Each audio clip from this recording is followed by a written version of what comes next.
I don't even care what this is. I just know my soul is literally like pulling me toward it.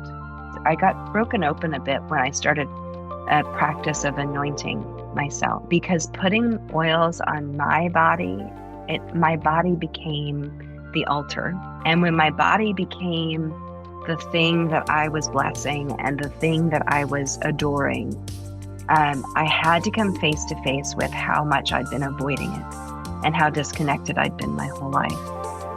And so I guess what I'm saying is the first question of any fear or any doubt or any desire to hide for me is a curiosity. What's there? What's behind that? What's underneath it? Because whatever is underneath it, that's where the gold is.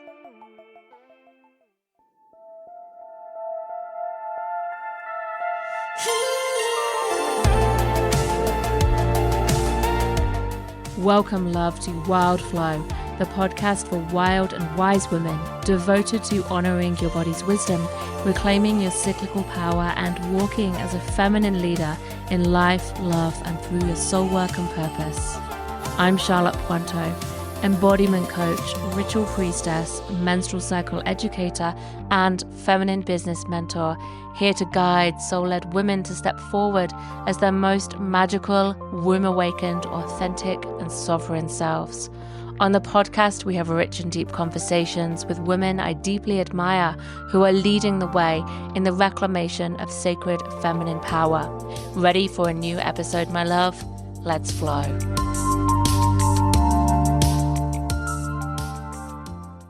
Have you ever felt like you're here to do something bigger and deeper than whatever it is that you have found yourself doing in work, in your family, in your life, in your community, and felt that actually your soul is calling you deeper, to a deeper knowing, to a bigger calling, even when you don't know how or what that looks like? Today's guest, Elizabeth Brett, is a former NBC news reporter turned modern-day priestess, mama, and activator. Elizabeth is on a mission to rewrite the rules of womanhood and motherhood from the inside out.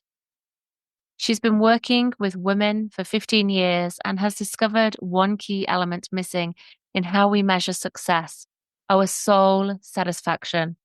She blends practical tools with sacred feminine wisdom, ancient alchemy practices, and her unorthodox approach to owning your sovereignty and living fully expressed to create potent transformations in her clients at lightning speed. Elizabeth and I are priestess sisters through the 13 Moon Mystery School lineage.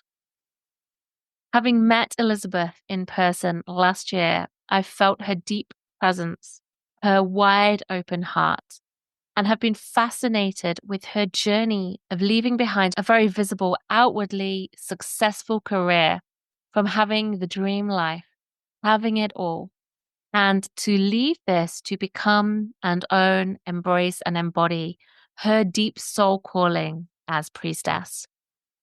Elizabeth is a beautiful example of someone who has answered the call, remembered her knowing, and has stepped into visibility in the spotlight and is showing up and leading fully embodied in her magic and medicine.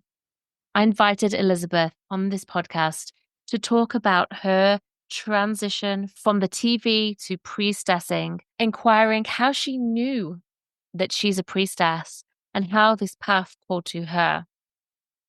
How Elizabeth remembered following the soul nudges to find who she truly is and what she's here to do. The cost of not living fully expressed and authentically on our soul path, exploring how we can unlock our authenticity more. How Elizabeth dances with the doubt and the challenge and the judgment and fear of being so visible, and the power of cultivating safety, self-acceptance, and bravery inside of ourselves first, so that we can step fully into the work that we are here to do. And to be fully who we are, not just in one aspect of our life, but in all areas of life. Join me and Elizabeth as we talk about soul nourishment, reclaiming sovereignty, being a mother and a wisdom keeper, and answering the call of the priestess path. Elizabeth, welcome to Wild Flow. I am so excited that you are here as someone that I had the very real pleasure of meeting in person last year. And when I spent 3 days in an in-person ritual priestess training retreat with you, I just want to share with you what it was like for me to meet you. I felt your absolute presence as being so clear and so grounded and yet divine all at once. And you have this ability, you were doing some practices with us before we were entering the temple space to drop us into empty presence and into the frequency, the archetype we were working with that day. And I just felt how quickly you were able to transport us into that place and how your energy, your presence felt so strong, but so soft and loving and yet inspiring in a way that felt like you were calling us in. And I feel so Mm, excited to be with you today and to bask in that again and to share you with the listeners. So I'm really happy to be connecting this time across the airwaves. So good to hmm. see you, Elizabeth. Well, thank you so much for having me. And you know, it is such a gift that we in this time that we get to gather in person and do priestessy things together and really experience each other. It I love the ability to connect across the world online, and there's something so beautiful about that. But there is nothing that can replace being heart to heart, soul to soul with another sister in person and really feeling the energy and being able to really drop in together. It's so beautiful. I'm so thrilled that we got to do that. Mm, me too. And now here we are. So thank you for Mm, being with us. Yeah. So as always, I love to start our conversations with a cycle check-in and an opportunity to drop into our bodies. And so if you're listening, just let's take a breath together and you might close your eyes. You might place a hand on your heart and your womb. If you're driving, then just taking that moment to breathe in and just notice where you're at in your body today.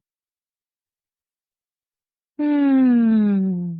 You might notice where you're at if you have a menstrual cycle, whereabouts in your cycle you are. You might know the day specifically, or even just which whole sort of whereabouts, which energy is present within you. And then if you were to choose a couple of words describing how you feel, what might they be? So I'm just going to share today. I'm in my late spring of my cycle and soon to cross into my ovulation summer phase. I had to double check the day. I'm day 12 today. And yeah, it's interesting for me. I feel like conventionally day 12 might be for some people really a summer energy, but for me it's been a slow rise this cycle. So I feel like I'm just coming into more energy and more heart open and feeling a little more chitty chatty as well and feeling some sensual energy starting to pulse through my body, and it's just feeling delicious. So I'm loving this of my mm, cycle, and I get to this sort of gateway into this mid part of my cycle that just feels really lush and yet not intense, just a gentle rising. So that's where I'm at in my body. And just the places with the moon cycle, we're coming to the new moon this week in Pisces.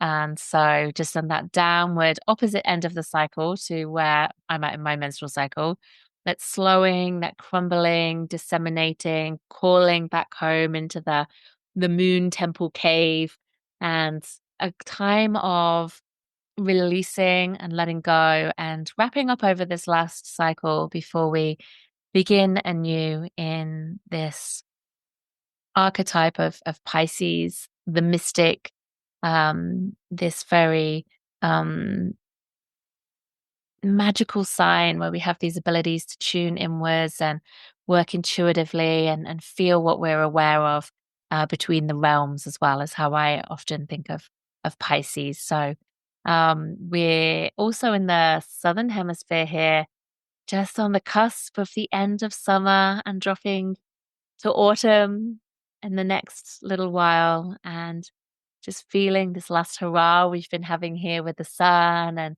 then some moody, misty moments too. So transition happening. So three different places on the cycle map, if you were to think of it that way. And so, Elizabeth, I'd love to hear where you're at in your body. What is life for you from a cyclical point of view? Well, that was just so delicious. Thank you for that. Thank you for sharing all of that. So for me, I'm actually very close to you in my cycle. I'm on day 15. And I am a true introvert. And so I really do feel when I am in that ovulation phase, I'm much more chatty. I'm much more outgoing. So it's perfectly timed that we are chatting today.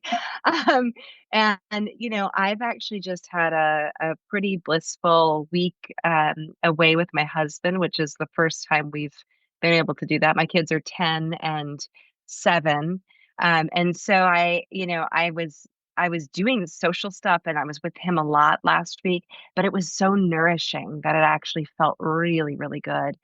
And so coming back into my all the routines and everything now, I'm feeling very energetic. I'm feeling a little bit frisky and just really, really feeling good in my body, just really grateful.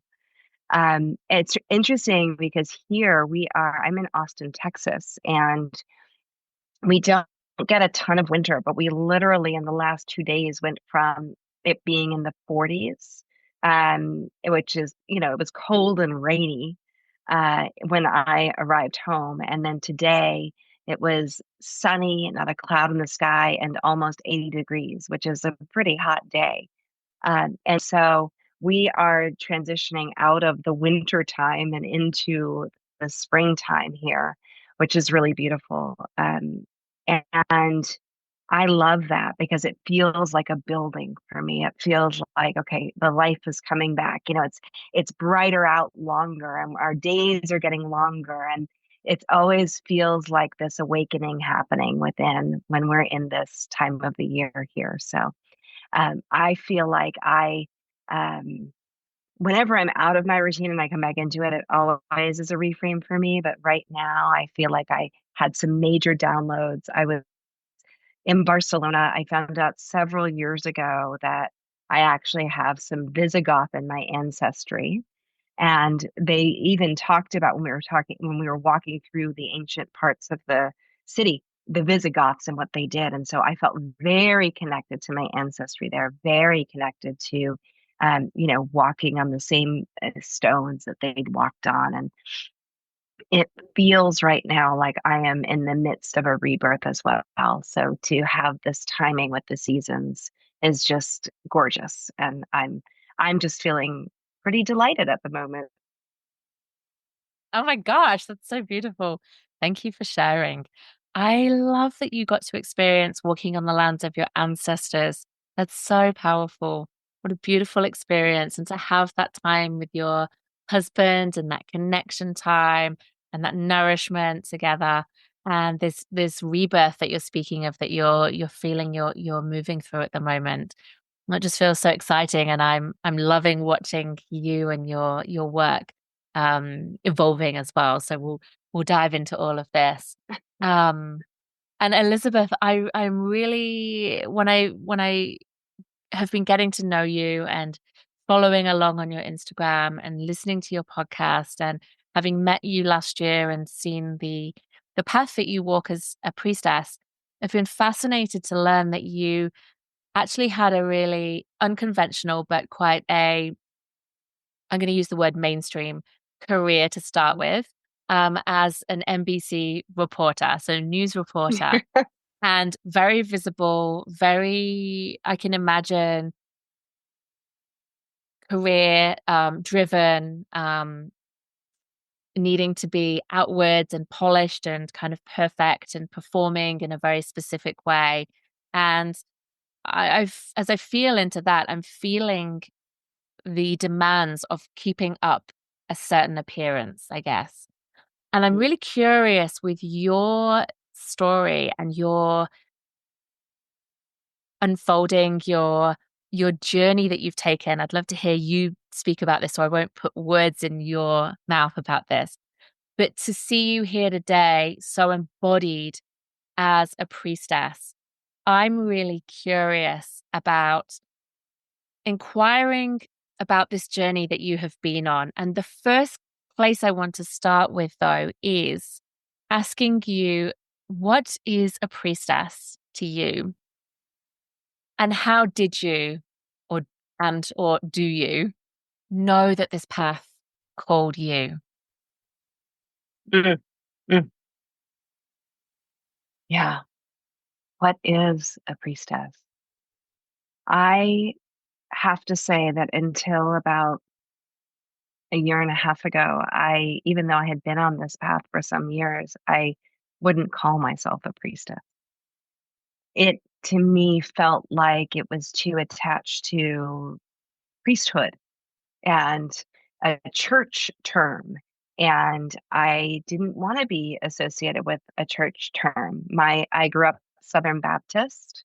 My mom was a very, very devout and still is a very devout Christian. And so I actually didn't like the term priestess for years. I was like, that's not me, even though some part of me actually was very drawn to it. And so for me, a priestess, as I have come to know it, is far more ancient than the church. This isn't something that was created within a church system. Priestesses predate that. And when I started to learn about priestesses, it was thousands of years ago, predating even Christianity. And it was women who, even from the time they were young girls, would be trained in understanding sacred arts and understanding how to embody divinity. And so for me, a priestess is someone who, is bringing the ancient ways of our lineage back into the modern world through these ancient sacred arts that, even though they went underground and were definitely purposely erased from history for thousands of years, were not lost and were not gone and were not forgotten. And it's relearning them and being willing to have faith in your own connection to the divine without needing the outside structure of the church or validity from even our culture to say, yes, I am connected to the divine. It is within me. It is within you. It is within all of us. And as I stand, I am a channel to that. I can embody any face of the goddess. I can become a conduit of the divine for you and for myself. And my work is to live as that in every role that I have in my life and to simply be, walking embodied love, moving through the world in a way that hits different, right? It's not of modern times. It doesn't feel that way. I call myself a modern day priestess because I do actually wear sweatsuits. I'm not always in flowy dresses frolicking in the woods. You know what I mean? I'm not Although I would like to just be, right? right. I mean, there's a part of me that would love that, but I'm not just anointing people every day. Like I'm in the real world, and that's where I feel like the true gift of priestessing is today. Is we get to show up as priestess in how we do motherhood. in how we do partnership, in how we do our work in the world. And that to me is the biggest gift of all. Now, the thing that actually brought me to, I had a reckoning, and it was in the ocean. And it was something that, it was a near death experience that I will never forget, because in that moment I shifted. It was about 18 months ago, and my daughter and I were swimming at a beach we go to every summer, so we know the beach. I mean, I've been going there since I was a kid.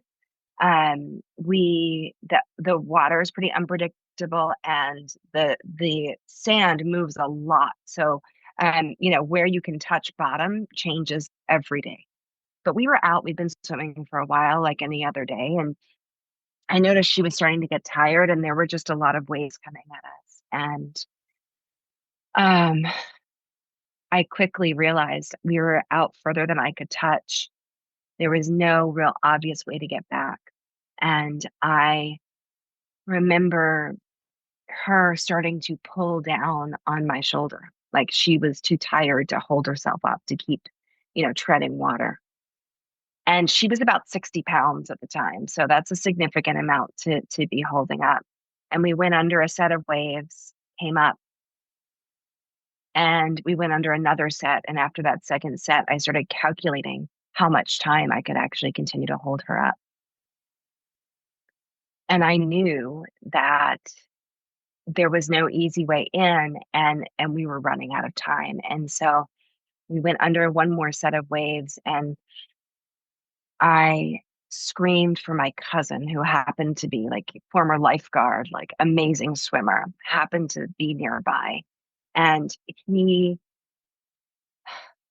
were in the water, and it was like there was something primal that had turned on in me. I was just fighting. I was fighting with every ounce of my being to keep her up and to keep me up. And I kept thinking, like, I just have to keep going. This is the only choice, is for me to figure out a way. So I screamed to him.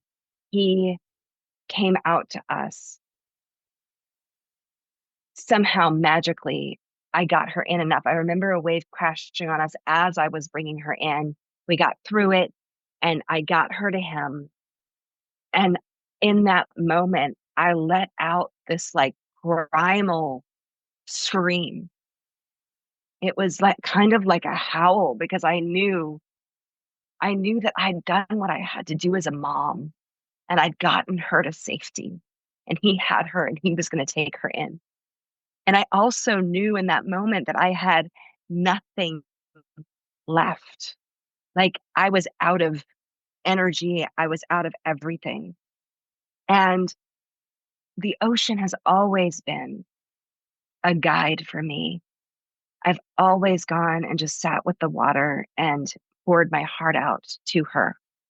And I've always felt kinship. I've always felt like when my feet hit the sand, I'm home. And so in that moment, I remember like all the fear and all that primal instinct of fighting left. And there was nothing else I could do. I had no choice but to surrender fully in that moment. And I said something like, take me home to the ocean. I just said, take me home. And in that moment, I had no idea if that meant I would make it back to shore, or I would go home with her in the water, and that would be it. But I knew in that moment that everything was okay. It was, I had never experienced anything quite like this, because the surrender wasn't just peace, and it wasn't just like all is well. It was blissful. It was like ecstasy in some ways, where it was everything was perfect in that moment. And there was nothing I could do. So all I could do was let go. But that complete letting go, the imprint of that on my cells changed me. And in those moments between that fighting and the surrender, the woman who entered the water that day was gone. And a new version of me was born in those moments when I surrendered to the ocean. And I honestly cannot tell you if it was 30 seconds or if 3 minutes or however long it was before I was somehow on shore crawling out of the ocean.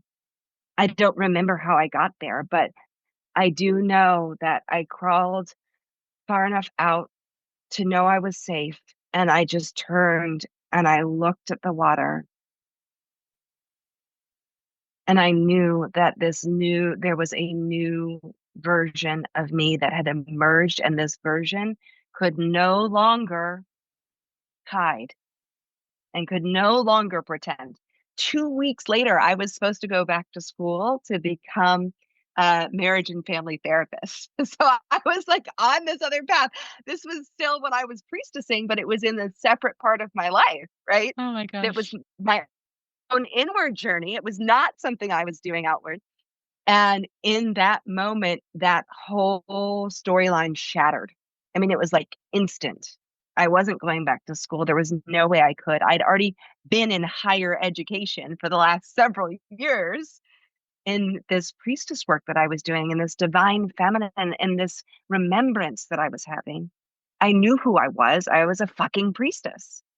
And I just had to own it. And it was time to stop needing to prove anything to my dad, to my husband, to my neighbors, to anybody, and to start owning who I knew I was meant to be.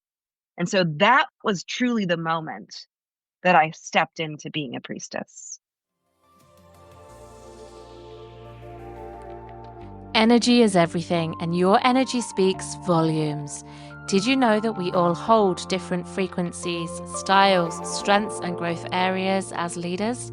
When you're done with masculine, corporate, or patriarchal leadership, you might not even see yourself as a leader, but I know that you are, because you're here listening to this. It's time to shake off all the ways you hold yourself back and step into what is possible for you when you awaken and embody your feminine leadership to show up authentically and lead with soul as you share your magic and medicine more fully in the world. Sometimes we just need a magic mirror to help us see ourselves more fully so we can appreciate our own strengths and skills and learn to really use them for good. Take my Sacred Feminine Leadership Archetype quiz now to learn how to tap into your authentic energy so when you show up, it feels easy, natural, and inspiring. Understand how to best attract your soul sister squad, how to tap into your natural wisdom, how to use your innate strengths, and how to work with your shadows. We need you in your full expression, leading from your feminine energy, so together we can create ripples of change around the world. Take my juicy quiz now to get your own keepsake guide at charlottepointo.com/quiz.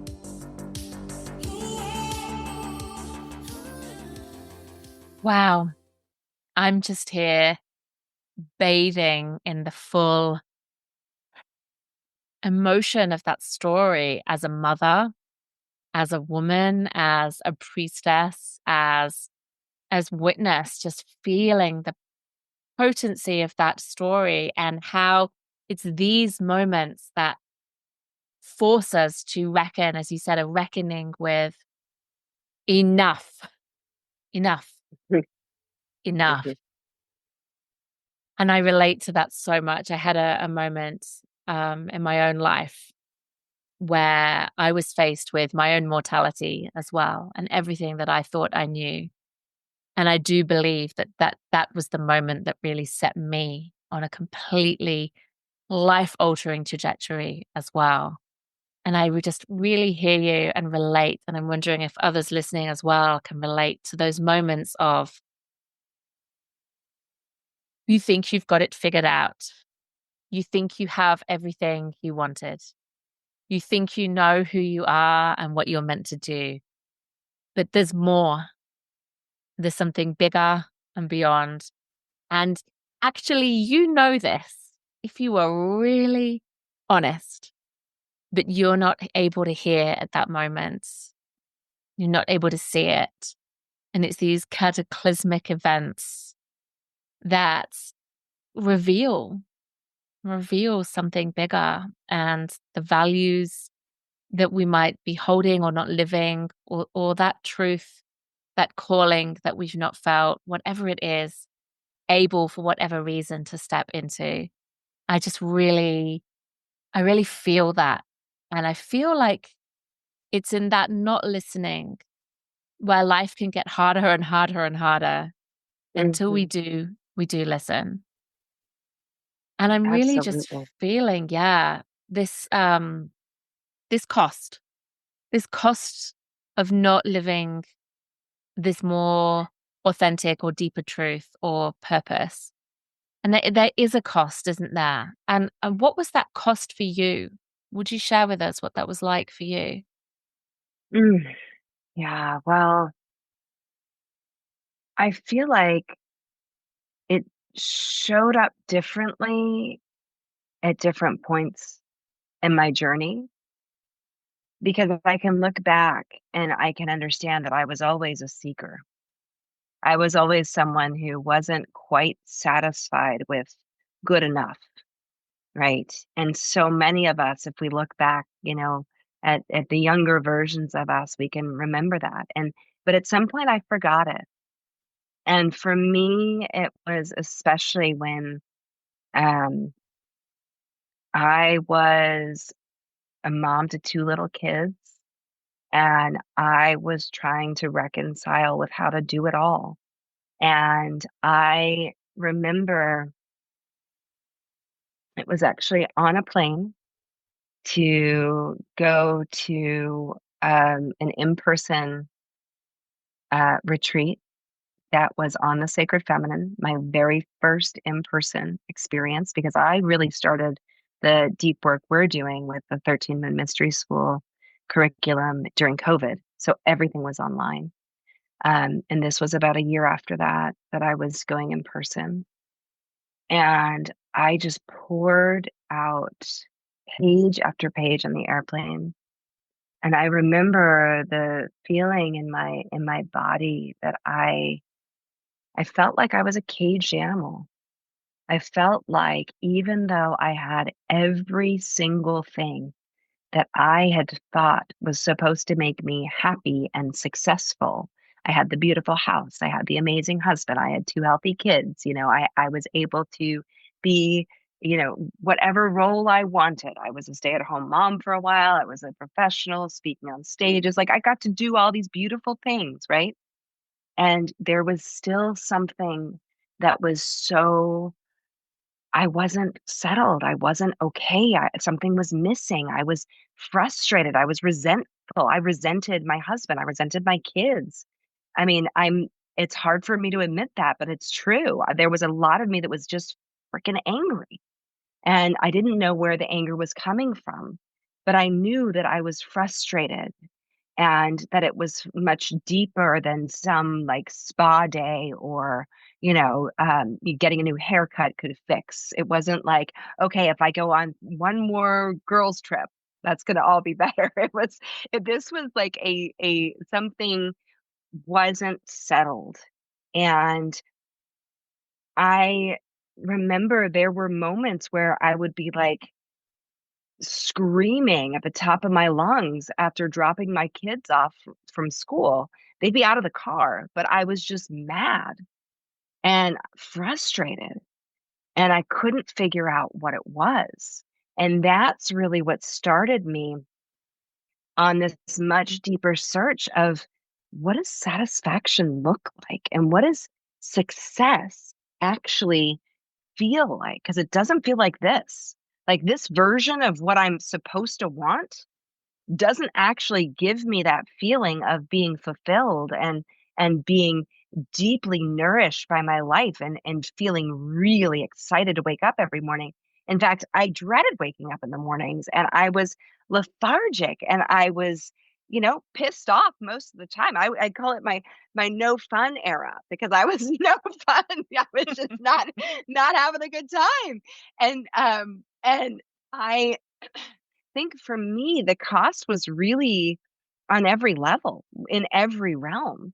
It wasn't just in one, like, oh, I could see it here in my work. No, it was across the board.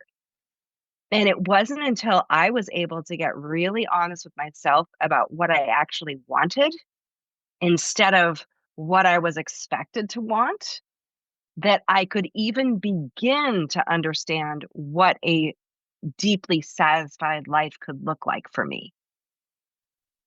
It wasn't even, I couldn't even see it. I couldn't even picture it. If you'd asked me what I wanted, I wouldn't have been able to tell you. And that was shocking to me because I was someone who I saw something I wanted, I went and got it and it was done, you know? But it didn't work that way. I got to a point where I just felt lost. And that was really the price.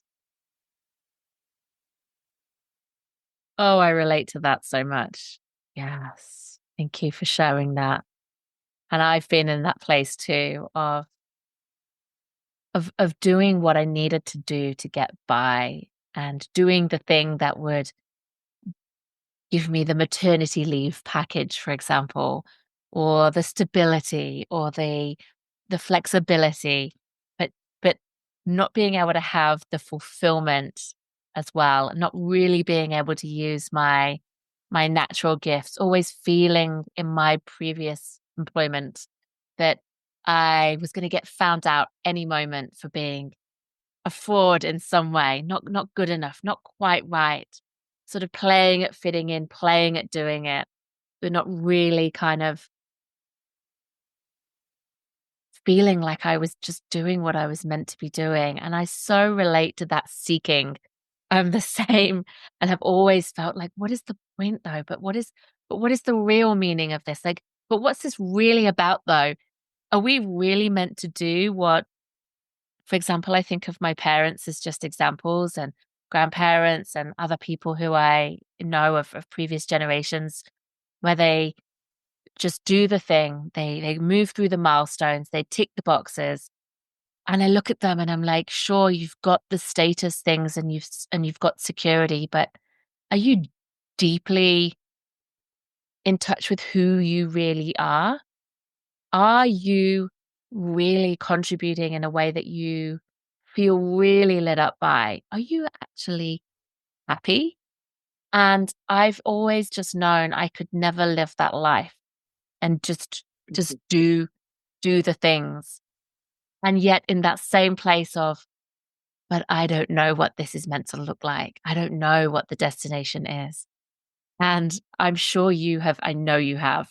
And I'd love to just weave this in experienced remembrance, which is something I've been learning about from like giving language to in this priestess work training that I've been working with, as you said, the 13 Moon Mystery School and the ritual temple training work, that the remembrance of receiving the breadcrumbs almost, of following these nudges, this calling back to something that you cannot see, you cannot make meaning of. It doesn't necessarily make sense at all. And yet you find yourself in places, in circumstances, in experiences, in moments in life where you're like, I'm not sure why I'm here, but I know I'm meant to be here. And discovering through that you can open and soften and receive the clue, the next piece, to take you on the next part of your journey to wherever it is that we are going in life. And still, for sure, knowing I have not arrived at my final destination, that this is an ongoing journey. But that feeling of remembrance when all is suddenly feels clean and clear and still and drop deep down into my womb space or my pelvis, my deeper body, the lower part of my body, where it's certainly not in my head because I can't make rational sense. But it's like a ting, like if you were to chime a crystal bowl, just that absolute clarity and purity of still crystalline knowing that yes, this is it. And I feel like that has been such a part of my process of moving from what the hell is all of this about? I'm so stuck in the mud. This just feels so frustrating. I so have had those moments of frustration and screaming and like, oh my God, I can't live this anymore. But I don't know what is on the other side and how to get there. But then experiencing these moments and looking back now and going, oh, thank you, universe. Thank you, goddess. Thank you, mystery, for these teeny tiny breadcrumbs that if you don't question, if there's a way to trust, you can be guided into the next place. And have you experienced that? You talked about your near death experience, but I'm really curious about how you've worked with remembrance, and particularly in the moments, if you've had any, which I'm sure you have because we all do, of doubt or questioning, or can I do this?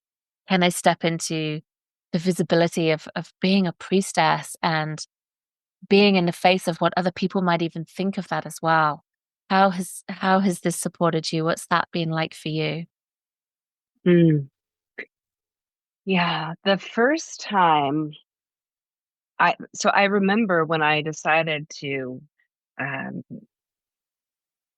start my studies. I had done a ton of reading for about a decade. I just read a lot about this and theory about, what it would be, about the ancient ways, and I just found a lot of books on Mary Magdalene, and I went down a whole bunch of rabbit holes, right? And then I remember, it was during COVID, like I said, that I was like, I need a new foundation.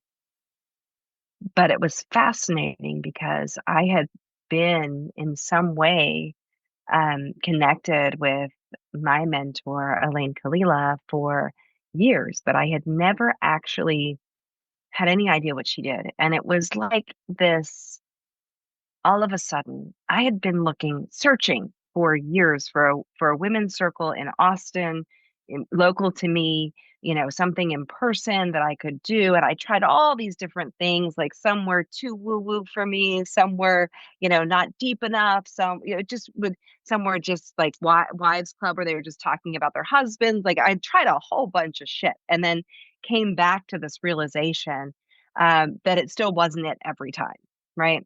And so I knew, again, I was looking for something. I didn't know what that thing was.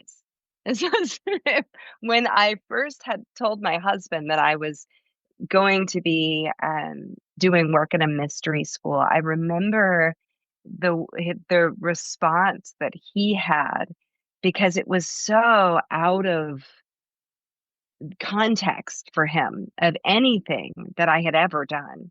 I was a news reporter. I was very much in this realm of like, this is what's real and true, and what we see is this is what we're focused on, and we're talking about current events, and we're not, we're not connecting back to the ancient ways.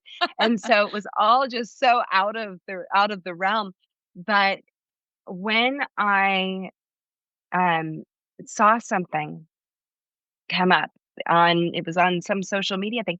I sat down with my mentor in a phone call, in a Zoom call actually. And I said to her, I know I need a different kind of foundation than what I have. I know I need a different set of skills.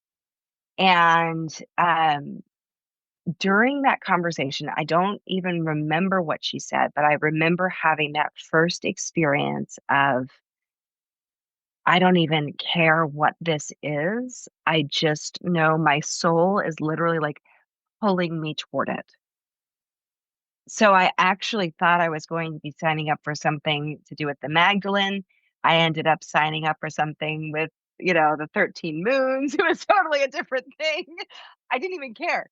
I literally signed up for something I had no idea what it was, but I just knew that my body, and I have been very disconnected from this body for most of my life and have really only in the last 5 years come home to my body and been able to even listen, to even know what it feels like to trust my instincts, to really feel in my womb, any of those things. And so for me, this was a really big trust that this was the first time that anything had felt this way. And yet I was saying yes, knowing.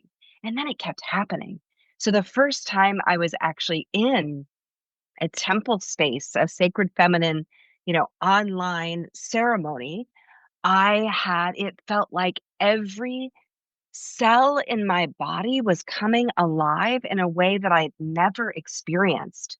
But it's when you said that very clear, kind of like a ding, for me, it was like an opening, like we are awake now.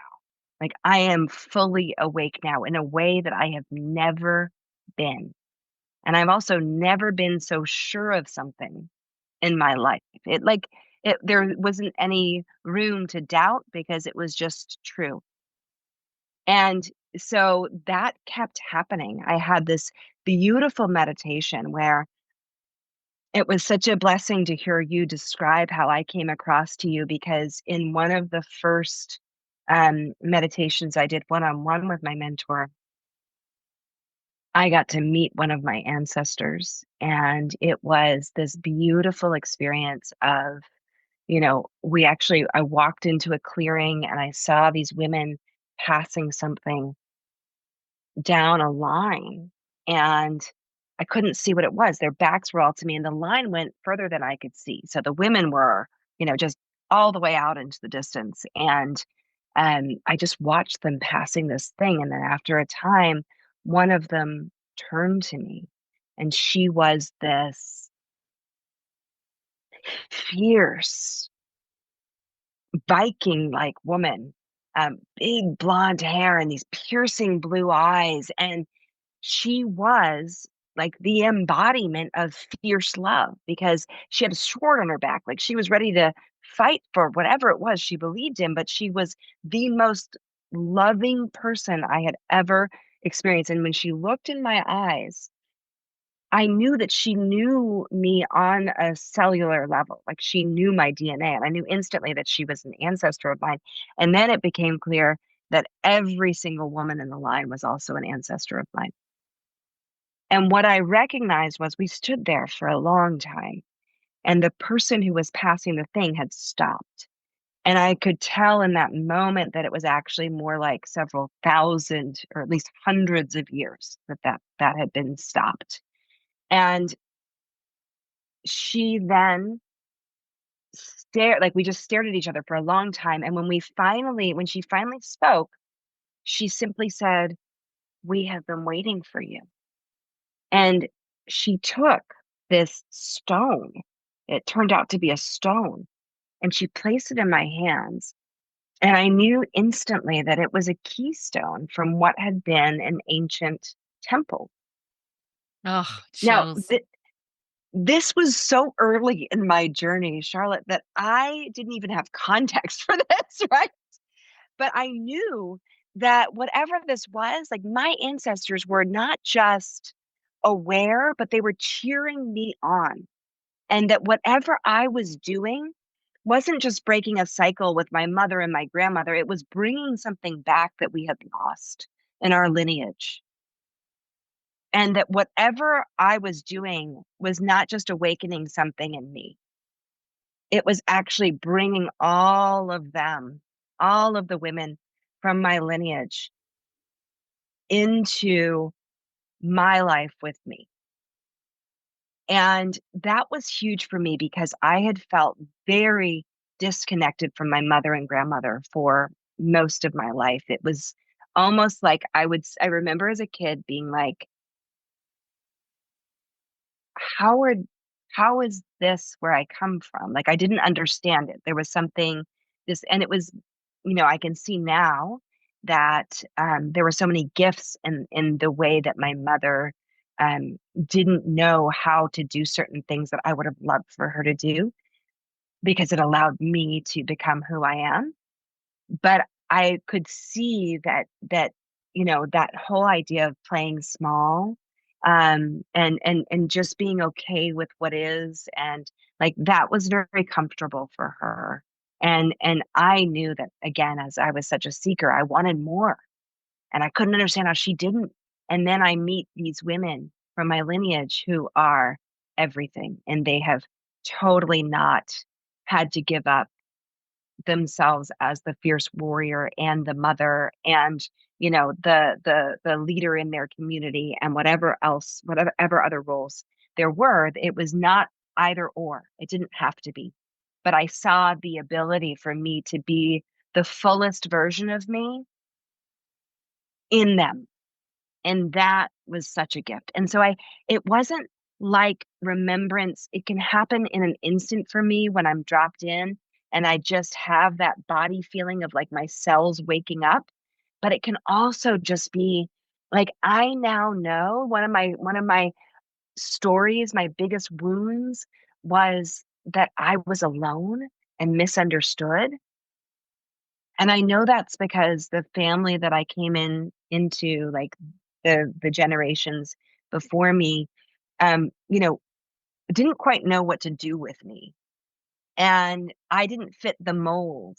And I tried really hard to, but I didn't quite fit it. And I now know it's because I was never meant to. But for a long time, I felt like there was something wrong with me, that I should just try harder to do that. But when I've had these little pieces of remembrance, it has really just made it so obvious to me that this whole story about like the masculine dominance and the feminine being subservient, and this is just a temporary thing. This is not how it's always been. And the reason why, we're feeling like caged animals, or like we like, there has to be a different way, is because there has been a different way. There was a time in history where women were leaders, and where societies were much more balanced in the masculine and feminine. And there was a time where the feminine was more at the height, and the masculine was subservient. And so, just to be able to have those connections, to understand myself and how I relate to our society, and what I choose to accept and what I choose to reject in our current culture, has been so liberating, so freeing. And I feel like I'm just getting started. I feel like the remembrance is going to continue, and it's going to get richer and deeper the more I am willing to continue stepping in and showing up for it, and saying, this is me, all of me, unapologetically. And that's the juiciest part, is that I'm like, we're just scraping the surface here. There is so much that I still haven't tapped into. Mm. Wow. That is what a powerful vision as well to receive, Mm, and to be given the stone from your ancestors, and to remember that they have been waiting for you, and they witness you stepping in, arriving now into this place and time where you can fulfill that purpose, that destiny, perhaps that has been living within you all along, and it just hasn't been quite the right time. And here you are. What a gift to feel their support behind you. It just gave mhm. me like full body, like tingles and like chills in the best way. Like, ooh, you know? Oh, yeah, thank Yeah. you. What a Mhm. powerful story. I love your experience of remembrance, and how that is subtly different for you as well. And how no doubt we all experience wisdom through our bodies differently, and interpret messages that we see or sense, or, you know, question even, and those that we claim differently. I think it's so interesting to touch on that. I'm really cool to just invite you to just have a let's have a conversation about for anyone listening who knows that they are here, that they remember that they have this bigger purpose, whether it's in their families, in their home, in their community, whether it's through their work or their magic and medicine, in whatever realm this is, there's this calling to live more authentically or to answer this deeper calling and to step forwards and claim it and speak it and say, I am this. When there's that doubt or that fear or worry of judgment, that wounding that lives within us as women in the collective, the witch wound or the priestess wound or the healer wound, that wound of being called out if we were to be our full true self. How do you work with that? Are there any tools or practices or reminders even that you have that you work with that help you to move through these times of contraction and that yearning to hide, and so you can step Hmm. into, like, you've just launched your business and had been through this trajectory of what am I here for, like how do I offer my work, in what capacity, in what way, and you are stepping all in, which is beautiful and so exciting to witness. And I'm curious, is there anything that you have worked with in this in any moments of ooh, I just wanna, I'm not sure. And like, is it safe for me to move forwards? Hmm. Yeah. Uh, there's so much that I could share around this. So let me feel into what wants to come through. One of the first things that is coming through is just this recognition that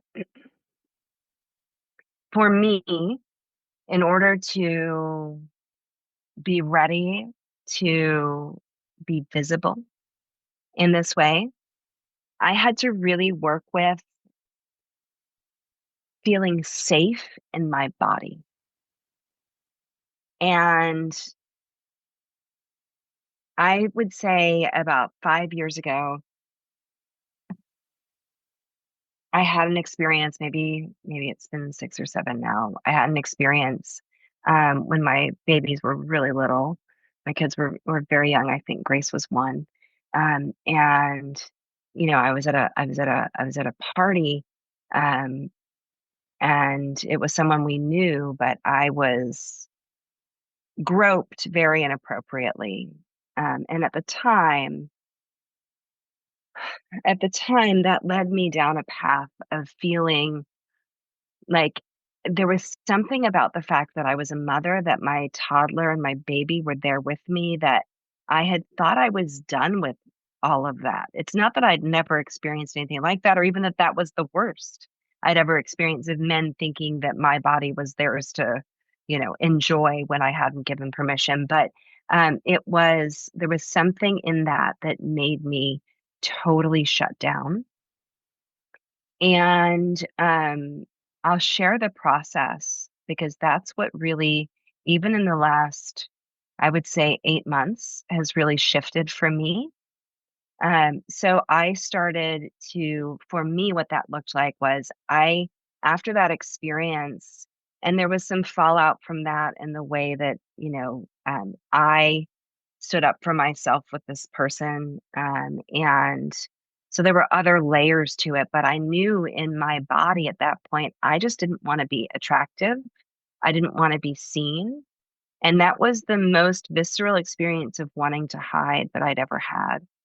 I just wanted to almost like blend in. And so for me, that looked like I gained a bunch of weight. I didn't take care of myself like physically. I just wasn't, I didn't, I was not interested. And it was almost like I was trying to, become someone who wouldn't get that, like, wouldn't be a lure or wouldn't be someone who anyone would look at twice or think about sexually, right?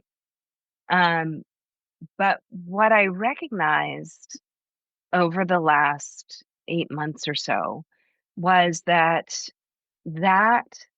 was me giving away my power,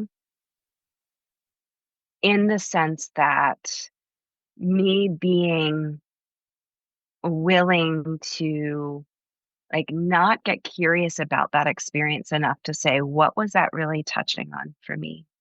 What was the thing under that was really wounded there?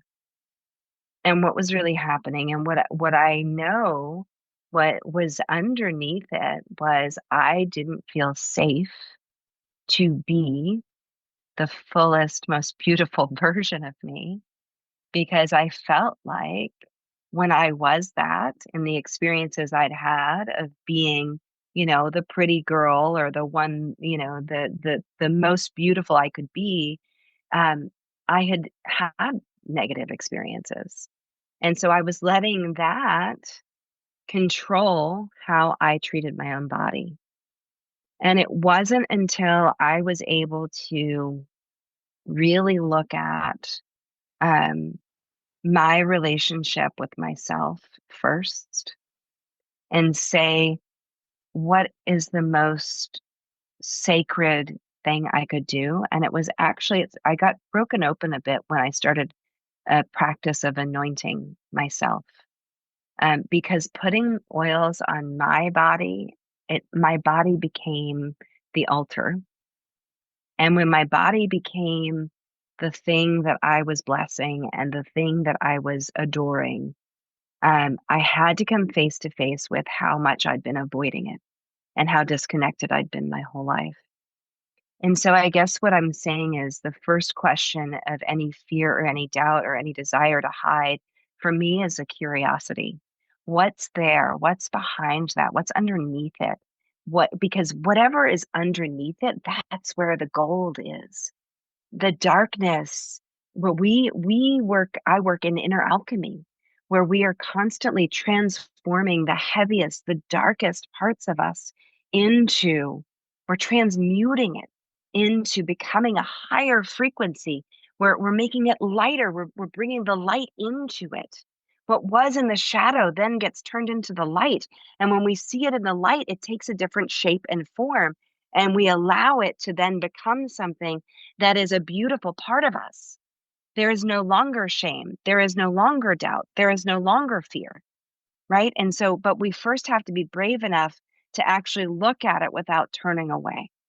And I will tell you, for me, it had been years of me not willing to look in the mirror. I was unwilling to see myself in the mirror because I didn't recognize who I was, and I didn't want to face all that was underneath the hiding. And so I started even the simplest practice of just taking a moment with my hand on my heart and one on my belly, and just seeing myself and just seeing what was there. Who was there? Who was this woman that I was seeing? And reconnecting with her exactly as she was, and not needing her to be or look or sound anything other than what she was in that moment. And it was that curiosity coupled with that willingness to see what was really there, and then that desire to deepen into what had been this really dark thing, and to be able to see, well, how can I take that part of me that I've been so ashamed of? How can I really see her? How can I offer that part of me so much love and so much patience, and ask it what it really needs? What is really there? And then in the answer comes the liberation. And so it was only after I'd gone through months of this, just kind of excavating, almost like being really deeply curious and really knowing that in order for me to be visible, I had to really be okay in my body. I had to feel safe in my body again. And so knowing that that's the relationship that comes first, it's the relationship with self, it's the relationship with the body, and then deepening into that to the point where I knew exactly what it felt like to be fully aligned, to be fully in my body. Then I could step out and be seen. And then whatever was happening for other people from me showing up in any way, it actually wasn't about me. It was about them.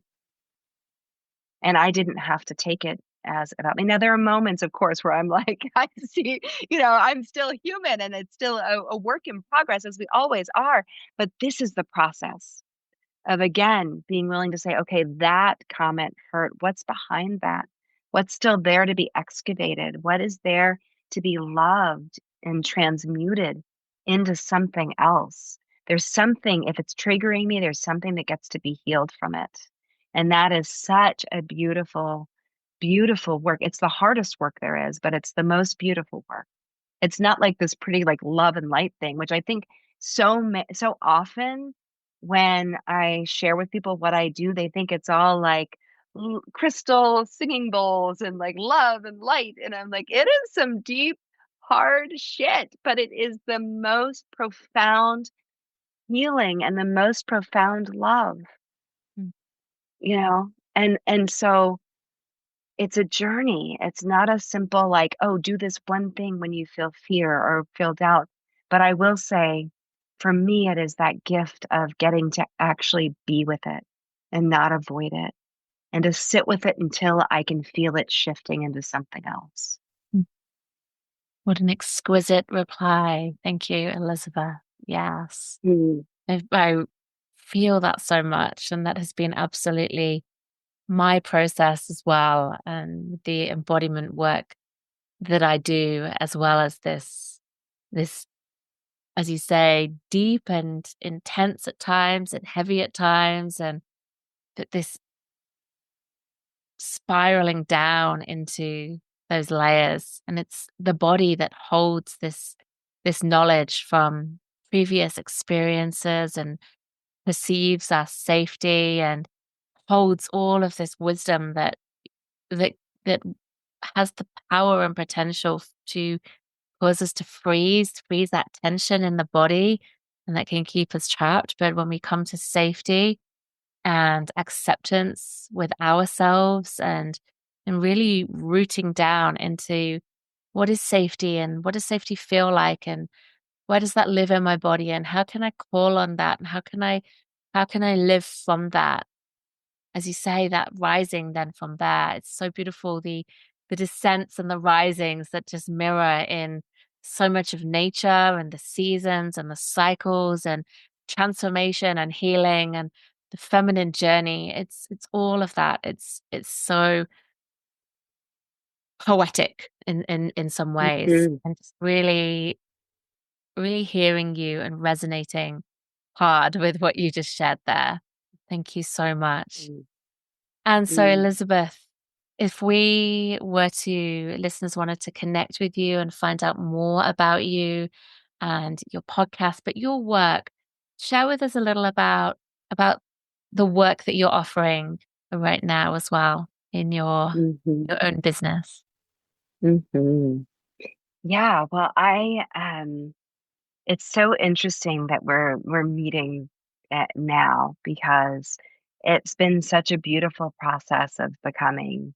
Like I said, a year and a half ago, I knew I could no longer pretend I wasn't a priestess. But that first year, I actually ended up mentoring under my mentor, not yet fully coming out into my own, sort of still. I wasn't, if we're talking about a caterpillar to a butterfly, I wasn't the goo anymore, but I wasn't fully formed as a butterfly yet. I was definitely not a caterpillar anymore, but still kind of figuring out like were my wings formed yet? Not quite. Um, and it really was in birthing my podcast, which is called Sacred and Sovereign. And it can be found, Apple, Spotify, anywhere you normally listen. That I began to feel that total flow of like, this is what it feels like to have all of me poured into something that I get to offer into the world. And what a gift to be able to, I thought 15 years ago when I left news, I was done with media forever. But to be able to return in this way that is fully on my own terms, getting to talk about things that matter most to me, in interviewing beautiful souls in a longer format, more in depth, but really getting to share the journey that I've been on. That's been a huge um, remembrance and reclamation for me of my own voice. And so that was the big moment of rebirth for me in the beginning of my brand coming to life in its present form. And so now I have a beautiful one-on-one mentorship program that I offer that is 6 months where I get to hold people in this sacred container. But it's not, we're not, we're living in the world where sacred ceremony and these beautiful sacred arts of inner alchemy and also this real, like grounded strategy all get to come together. And what I love about that is it brings in all of these different elements of, the priestess within, but also this part of like the sovereign queen who it's not just about having these um, experiences when we're deep in ceremony together. It's about then bringing those experiences into our lives. Whatever we get to learn in a ceremony about ourselves, then how do we then show up differently as a result? And what does that look like? So if we have an area in our lives where we're feeling like we're really stuck or you're just not feeling fulfilled, then we can go into ceremony and use that as an entry point for, okay, what is possible here? We find the negative truth, we unearth, we excavate until we get to that true um, resonance, right? That thing that really is clearly what you desire. And then we say, okay, there's a gap between the thing you desire and what's here now. So, what do we do? How does that look? What is the sacred strategy to bring you more in alignment with what you actually truly deeply desire? And that's the work that I do in one-on-one mentorship. And then I have actually a brand new 90-minute offering where I am going through a beautiful remembrance ceremony with women, connecting them back to their ancestors in the way that I was connected with mine and the beautiful gift that that has been. I have been just feeling that so many women who I work with have had their ancestors like waiting and wanting to connect with them. And so being able to give voice to that and create and hold space for that to happen, for women to sit just for 90 minutes and to feel, to go on a guided journey and feel what it feels like to have that remembrance. And that's been so beautiful. And um, those can be found on my website, which is elizabethbrett.com. I'm also going to be revealing in the near future a very sexy, very fun private podcast called Mhm. The Reckoning.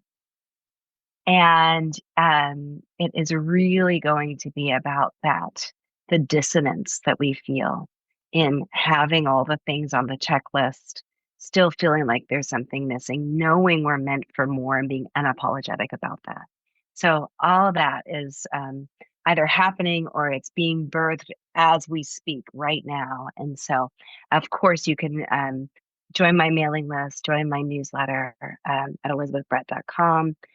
Listen to my podcast. There are ways to connect every episode, sacred and sovereign as well. Thank you so much for sharing the beauty of this work that you're weaving and offering. And it's such powerful work. It's such necessary work for us to be doing now in this healing and reclamation and to descend into the body, to descend into these questions so that we can, as you say, move closer with ease, with grace, with, from our feminine energy as well. I'm just really feeling it rather than like, okay, what do I need to do from this action, hustle kind of checklist point of view? It's like, what is really coming through and how can we get there? I love the sound of that work and your beautiful offerings. I'll be definitely having a look at those as well. They sound very magical. Thank you so much, Elizabeth, for the gift of your presence today and your stories. Thank you. I hear you and gratefully receive your stories as real medicine for all of us and your wisdom. Thank you so much for being here with us. Thank you so much for having me. It's been such a gift, and I am just so honored to get to be here with you. This beautiful space that you hold. Thank you, my love. Mm, Thank you. Thank you so much for listening, my love. To reclaim your wild feminine power, magic, and flow is an act of sacred rebellion, and it's needed now more than ever. Share this episode with a sister, share on socials, leave a review, and support this podcast and movement to grow and deepen around the world. To discover, activate, and embody your sacred feminine leadership archetype, take the quiz now at charlottequanto.com/quiz to find if you're a mystic, muse, connector, or challenger to become the feminine leader you're born to be. And until next time, my love, be devoted to your body as guide, your cycle as oracle, and your sisterhood as allies.